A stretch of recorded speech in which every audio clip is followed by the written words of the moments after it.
Bonjour à tous, j'espère que vous allez bien. En cette période où continue le confinement scolaire, je voulais vous adresser quelques mots. Vous savez que dimanche prochain, c'est le jour de la Pentecôte, ce jour où nous fêtons l'envoi par Jésus de l'Esprit Saint à toutes les personnes qui désirent le recevoir. L'Esprit Saint, c'est Dieu à l'œuvre. L'Esprit Saint, c'est une personne divine avec qui nous pouvons être en relation. Et vous savez, pendant cette messe de dimanche prochain, après l'Évangile, on va chanter la séquence de Pentecôte. Une séquence, c'est un chant, un hymne qui va marquer de manière particulière la célébration. Ça arrive de temps en temps pendant l'année. Ça arrive pour Pâques et ça arrive aussi pour Pentecôte. Et dans cette séquence, on va chanter le Veni Sancte Spiritus. Alors c'est une ancienne hymne dont les premiers mots sont les suivants. Viens Esprit Saint et envoie du haut du ciel un rayon de ta lumière. Viens en nous, Père des pauvres. Viens dispensateur des dons. Viens, lumière de nos cœurs. On va voir très rapidement maintenant chacune des lignes de ce paragraphe. Première ligne, viens Esprit Saint et envoie du haut du ciel un rayon de ta lumière. Déjà, viens Esprit Saint. En fait, l'Esprit Saint est toujours là. Jésus nous l'a donné après sa vie, après sa mort, après sa résurrection. Jésus voulait que son Esprit soit toujours avec nous, que sa présence, la présence de Dieu soit toujours avec nous et qu'il puisse agir dans nos vies. Et on dit souvent aussi que l'Esprit Saint, c'est un gentleman. L'Esprit Saint ne s'impose pas à nous, mais nous pouvons lui demander de venir dans nos vies. Et donc c'est pour ça qu'on dit « Viens, Esprit Saint ». Il est toujours là, et on lui dit « Viens, je t'ouvre ma porte ». Et puis on dit aussi « Et envoie du haut du ciel un rayon de ta lumière ». Le ciel, c'est pas les nuages, d'accord, dans la prière. Notre Père qui est aux cieux, ça ne veut pas dire que Dieu est dans les nuages. Le mot ciel signifie la présence de Dieu. Notre Père qui est aux cieux, ça signifie que Dieu est présent de manière particulière. Viens Esprit Saint et envoie du haut du ciel, ça veut dire, envoie ta présence, envoie la présence de Dieu sur nous. Et ensuite, c'est viens en nous, Père des pauvres. Voilà, viens en nous, Père des pauvres.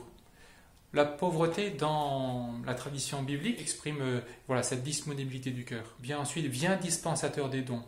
Vous savez, les dons, sûrement beaucoup d'entre vous, vous faites des activités extrascolaires, du sport, du foot, du tennis, de la danse, du piano, de la guitare, etc. Nos qualités sont des qualités que nous développons avec le temps. Quand dans cette prière, il est dit « Viens dispensateur des dons », ça signifie « Viens me visiter dans les dons que je déploie ». Ça, c'est un premier point. Dans le sens que lorsqu'on laisse le Seigneur nous visiter, il peut nous apprendre à bien nous servir de ses dons. Moi, par exemple, je faisais de la guitare un petit peu, et puis je faisais un peu de chant. Et je sens que le Seigneur s'est servi de mes dons et les a visités pour qu'il puisse lui-même passer dans ses dons. Et j'ai fait plusieurs fois des animations devant plusieurs milliers de personnes. Et le Seigneur s'est servi de ma voix, de ma guitare, pour que les gens qui étaient à ces célébrations puissent être touchés. Voilà, le Seigneur peut venir visiter nos dons. Et puis il y a tous ces dons aussi que le Seigneur peut aussi nous donner. Par exemple, ce don de la prière.